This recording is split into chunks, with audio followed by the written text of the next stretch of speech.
Gandhi developed Satyagraha devotion to the truth as a strategy in which campaigners went on peaceful marches and presented themselves for arrest in protest against unlawful laws. He experimented it for fighting the issues of immigration and racial discrimination. Meetings were held. Registration officers of immigrants are picketed even when the police led to loose violence. No resistance was offered by the Satyagrahis. Gandhi and other leaders were arrested. Indians, mostly indentured laborers turned hawkers, continued the struggle despite police brutality. Finally, by the Smart Gandhi agreement, the poll tax on indentured laborers was abolished. Gandhi recognized Gopal Krishna Gokhale was previous India's political guru.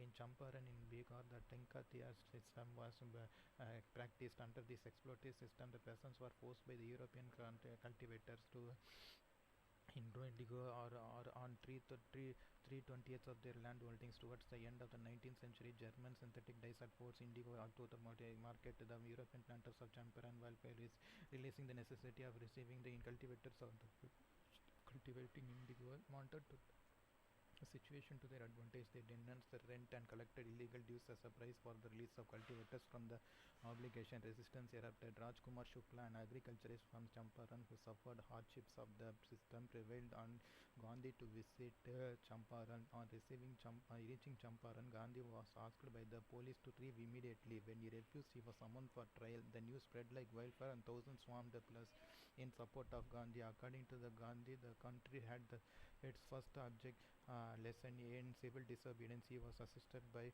Brajikor Prashara, lawyer President Rajendra Prasad, who became the first president of independent India. Lieutenant Governor eventually formed a committee with the Gandhi as a member, which recommended the abolition of the Tinkatiya system, thereby ending the oppression of the peasants by the indigo planters. The success of Champaran Satyagraha, followed by this fruitful intervention in Ahmedabad strike 1918 and Kedar Satyagraha 1980 helped Gandhi establish himself as the leader of mass struggle. Unlike earlier leaders, Gandhi demonstrated his ability to mobilize the common people across the country. The Government of India Act 1919 caused disappointment as it did not transfer real power to the Indians. Besides, the government began to enforce the permanent extension of wartime restrictions.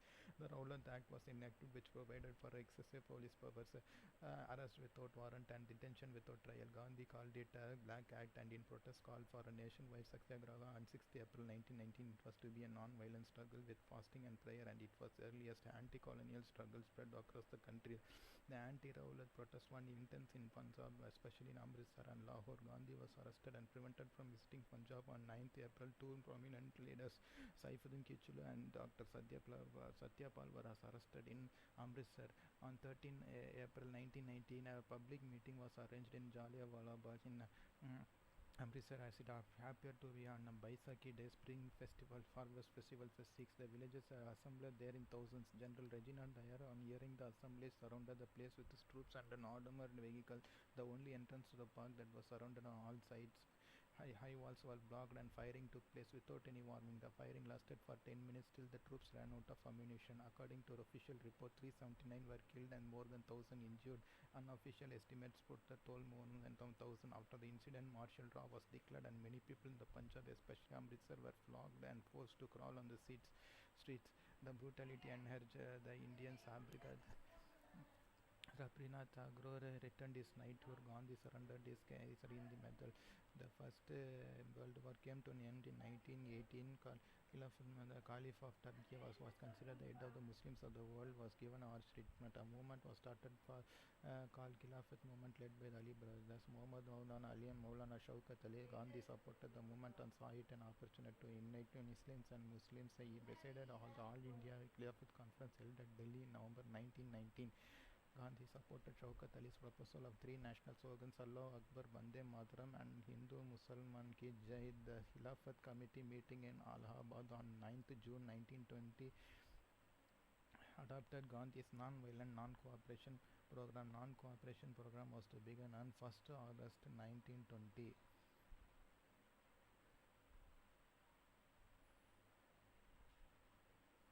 The Indian National Congress approved the non-cooperation campaign movement in a special session held at Calcutta on September 1920. It was subsequently passed in the Nagpur session held on December 1920, chaired by Salem C. Raghavacharya. The program of non-cooperation included surrender of all titles of honors, non-participation in government functions, suspension of practice by lawyers, settlement of court suits by private arbitration, boycott of government schools by children and parents, boycott of legislature created in the 1919 Act, non-participation in government parties and other official functions, refusal to accept any civil or military post, boycott of foreign goods and spreading the doctrine of Swadeshi, no tax campaign and Chauri Chaura Incident Act. On the announced a no tax campaign in Bardoli in February 1922, these movements greatly enhanced the Gandhi's reputation as a national leader, especially the peasants. Gandhi made a national white road. Whenever he visited, there was a bonfire of foreign cloth. Thousands left government jobs. Students gave up their studies in large numbers, and the lawyers gave up thriving practices. Boycott of British goods and institutions were effective. The boycott of Prince of Wales' visit to India was successful. On 5th February 1922, a procession of the nationalists in Chauri Chaura, a village near Gorakhpur in present-day Uttar Pradesh, provoked by the police, turned violent. The police, finding themselves outnumbered, shut themselves inside the police station. The mob burned the police station. 22 policemen lost their lives. Gandhi immediately withdrew the movement. Meanwhile, Congress was divided into two groups, namely pro-changers and no-changers. Some of the congressmen, led by Motilal Nehru and C.R. Das, wanted to contest the elections and enter the legislature. They argued that the national interest could be promoted by working in the legislature councils under diarchy and direct the colonial government within. They were called the pro-changers. Staunch followers of Gandhi like Vallabhbhai Patel, C. Rajaji and others known as no changers wanted to continue cooperation with the government. Despite their opposition, C.R. Das and Motilal Nehru formed the Swaraj Party on 1st January 1923, which was later approved by a special section of the Congress. Swaraj Party members were elected in large numbers to the Imperial Legislative Assembly and the various provincial legislative councils. They effectively Diarchy was a small system of dual government introduced was a system of dual government introduced under the Government of India Act 1919, divided the powers of the provincial government into reserved and transfer subjects. The reserved subjects comprising finance, defense, the police, justice, land, revenue and irrigation were in the hands of the British. The transfer subjects that included local self-government, education, public health works, agriculture, forests and fisheries were left under the control of the Indian ministers. The system ended with the introduction of the provincial autonomy in 1935. In Bengal, they refused to take charge of transfer subjects as they did not want to cooperate with the government. They exposed the true nature of the colonial government. However, the Swaraj Party began to decline after the death of its leader C.R. Das in 1925. After the Chauri Chaura, Gandhi felt the advantages of the people had been for a non-violent struggle. Muslim abolition of untouchability exhorted the congressmen, go throughout your districts and spread the message of Qadar, the message of Hindu-Muslim unity, the message of anti-touchability, and take up in the hand the youth of the country and make them the real soldiers of Swaraj. He made it compulsory for all Congress members to wear Qadar. All India Spinners Association was formed. On 8th November 1927, the British announced the appointment of the Indian Statutory Commission, composed of 7 members, headed by Sir John Simon. It came to be widely known as the Simon Commission. It was an all-white commission, hence it was boycotted by India. All sections of India, including the Congress and Muslim League, decided to boycott the commission. Wherever the commission went, there were protests and flag marches such as the Hogan Go Back Simon. The protesters were brutally assaulted by the police in one such assault in Lahore. Lal Rajpat Rai was seriously injured and died a few days later. The Simon boycott united the different political parties in India, and all party conferences was held in 1928, and the objective to frame a constitution for India was an alternative to the Simon Commission proposals. A committee under the leadership of Motilal Nehru was formed to outline the principles of the basis of which the constitution was to be drafted. The committee's report, known as the Nehru Report, recommended recommended dominant status for India, elections of the central legislature and the provincial legislature on the basis of joint and mixed electorates, reservation, the elections of central legislature and provincial legislation based on joint and mixed electorates, reservation of seats for Muslims in the central legislature and in provinces where they were in a minority, for the Hindus in northwest frontier councils where they were in a minority, uh, provisions of fundamental rights and universal adult franchise. Jinnah proposed an amendment to the reservation of seats in the central legislation, invented that one third of the seats be reserved for Muslims. Tej Bahadur supported him and pleaded that difference. However, it was defeated in the all-party conference.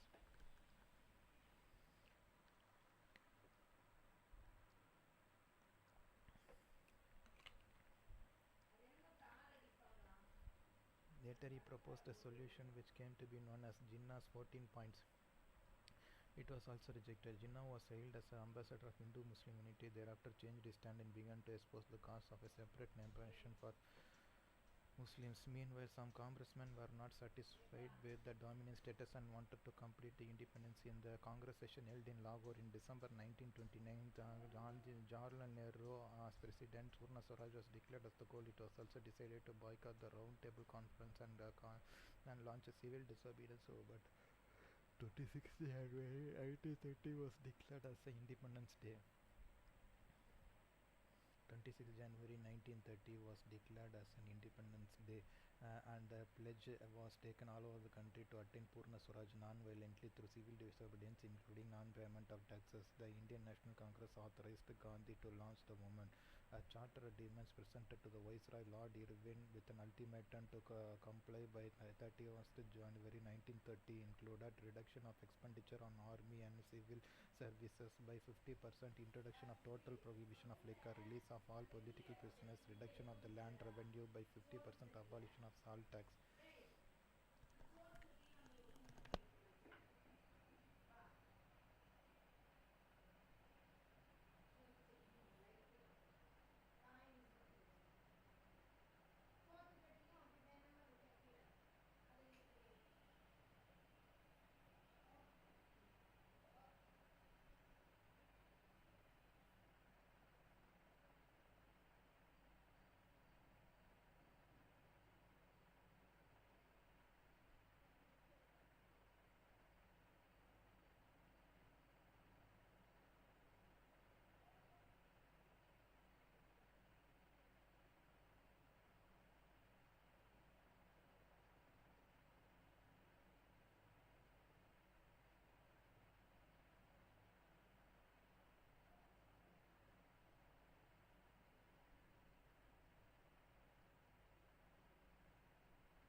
When the Viceroy did not respond to the Charter of Demands, Gandhi launched the civil disobedience movement. The inclusion of abolition of salt tax was a brilliant tactical decision. At the break of dawn on 12th March 1930, Gandhiji set out about the Sabarmati Ashram with 78 of its inmates. The procession became larger and larger when hundreds joined them along the way.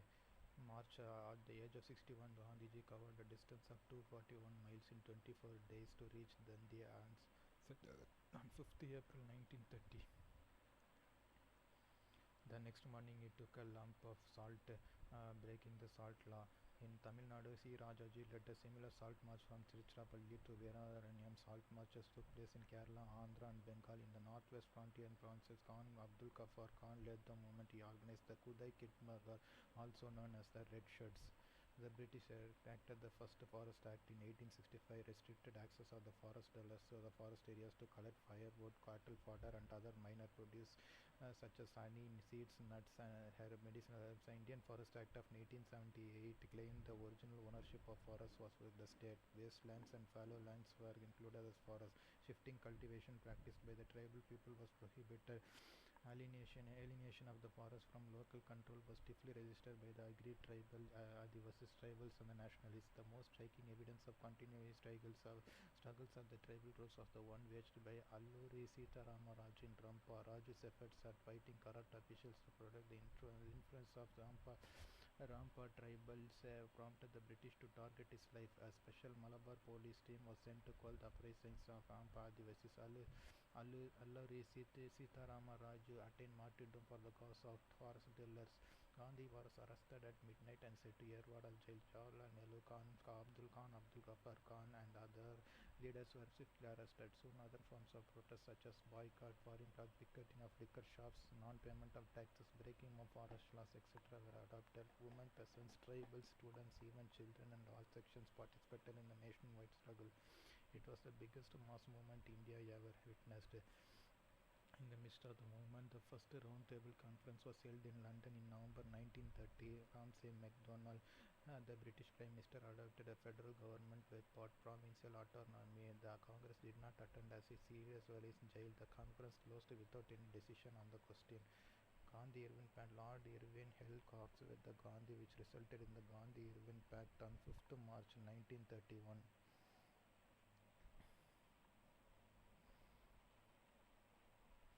The British agreed to the demand of immediate release of all political prisoners not involved in violence, return of confiscated land, and lenient treatment of government employees who had resigned. It also permitted the people of coastal villages to make salt for consumption and non-violent picketing.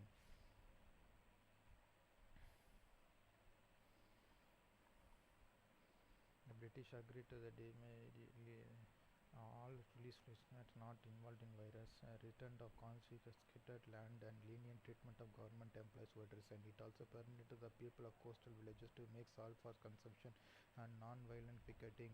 The Congress agreed to suspend the disobedience movement and attend the conference. Gandhiji entered the second round conference, which began on 7th September 1931. Gandhi refused to accept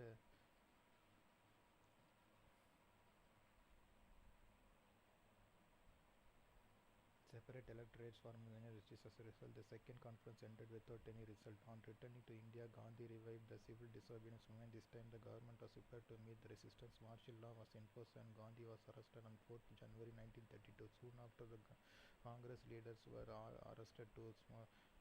Protest and picketing by the people were suppressed with force. In the meantime, the third roundtable conference was held from 17 November to 24 December 1932. The Congress did not participate in the conference as that revived the civil disobedience movement.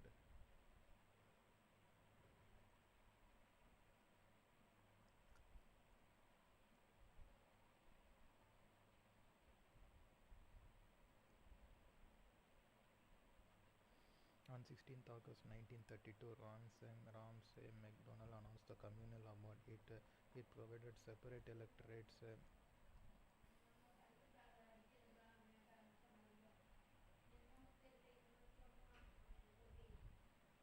Separate electorates for minorities, Muslims, Sikhs, Indians, Christians, Anglo-Indians, and women, and the depressed classes. B.R. Ambedkar, leader of the oppressed classes, strongly argued for the separate electorate as it, according to him, would give the same separate political representation and power. On 20th September 1932, Gandhi went fast on to the debt against the separate electorate for the Madan Mohan Malavia. Rajendra Prasad and others held talks with Ambedkar and M.C. Raja, the leaders of the depressed classes. After intense negotiations, an agreement was arrived between Gandhi and Ambedkar, known as the Pune Pact. The main terms were principle of electorates were separate electorates were not implemented. Instead, the principle of joint electorate was accepted with reservation of seats for the depressed classes. Reservation of seats for depressed classes were increased from 71 to 148. In the central legislature, 18% of the seats were reserved.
Gandhi devoted the next few years towards abolition of untouchability.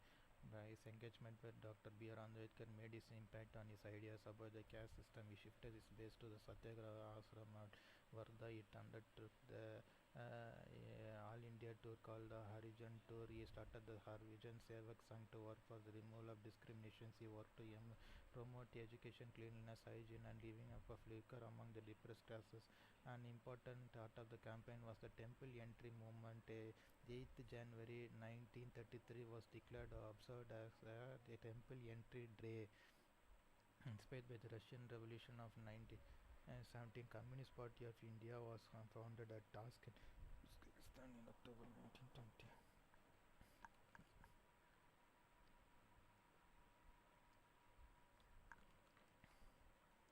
M.N. Roy, Abani Mukherjee and M.P.T. Acharya were some of its founding members. The British government in India made rigorous efforts to suppress the communist movement by foisting a series of cases in the 1920s in further attempt to eliminate the threat of communism. M.N. Roy, S.R. Dange, Muzaffer Ahmad, M. Singarala among the others were arrested and tried in the Kanpur conspiracy case of 1924. All India Communist Conference was held at Kanpur in 1925. Sundaravelar gave the presidential address. It led to the founding of the Communist Party of India on the Indian soil. Their efforts eventually led to the establishment of All India Workers and Peasants Party in 1928. The youths who were disillusioned with the sudden withdrawal of the non-cooperation movement by Gandhi took to violence. In 1924, the Hindustan Republican Army was formed in Kanpur to overthrow the colonial rule by an armed rebellion. In 1925, Ram Prasad Bismil, Ashfaqullah Khan and others held up a train carrying government money and looted in Kakori, a village near Lucknow. They were arrested and tried in the Kakori conspiracy case. Four of them were sentenced to death while the others were sentenced to imprisonment. Bhagat Singh, Sukhdev and their comrades organized the HRA in Punjab, influenced by socialist ideas. They renamed it as Hindustan Socialist Republican Association in 1928. Sanders, a British police officer responsible for the Lachi Chowk, led to the Lajpat Roy's death, was assassinated. Bhagat Singh, along with BK Dutt, blew a smoke bomb inside the Central Legislative Assembly in 1929. They shouted, Inkilabad, long live the proletariat. He, along with Rajguru, was sentenced to death. Bhagat Singh's daring and courage fired the imagination of youth across in 19 April 1930, Chittagong Armory was carried out by Surya Sen and his associates. They captured armories in Chittagong and proclaimed the provisional revolutionary government. They survived for 3 years, grading government institutions. In 1933, Surya Sen was caught and hanged after a year. By the 1930s, the Communist Party of India gained strength in the view of the economic crisis caused by the Great Worldwide Depression. The effects of depression were defined decline in trade terms and fall in agriculture prices. Increased twofold due to the 50% fall in agriculture prices, the withdrawal of money in circulation, retrenchment of staff, and expenditure on development works. The Congress is a movement with a wide spectrum of political leanings ranging from the extreme left to the extreme right, welded together by the goal of Swaraj, emerged as a powerful organization in 1934. The Congress Socialist Party was formed by Jayaprakash Narayanan, Acharya Narendra Dev.